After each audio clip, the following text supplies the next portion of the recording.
Mga kababayan, ma'am sir, this is Jam the Filipino channel ng inyong pong lingkod.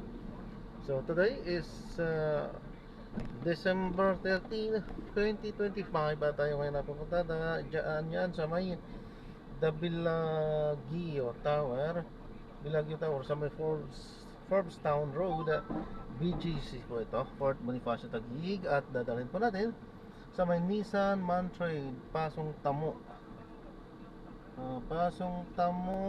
Chino Roses Avenue, Magallanes, Makati. Okay, magbabalik po tayo mamayang unti po pag nakuha na po natin sila. Disclaimer lang po, ang content po natin ay kalsada at hindi ang passenger. Kaya nga naman, sakasakali man po na may marinig kayo mga pangalan ng lugar, pangalan ng tao, pangalan ng organization, so government of private, manyan ay wala pong kinalaman ng channel na ito at wala pong pinapatungkulan. Lahat po ng pinag-uusapan dito ay pawang dito lamang po yan sa loob at wala pong pinapatungkulan sa labas. Okay po, magbabalik po tayo mamaya unti pag nakuha na po natin sila.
Maaari alamin sino ang gumawa ng gamot na bibilhin, dumaan ba ang mga ito sa quality test para masigurong ligtas ang mga gamot. Lahat ng yan maaasahan sa Heartmed dahil gusto ng Heartmed na gumaling kayo. Kaya pag may kailangan gamot para ang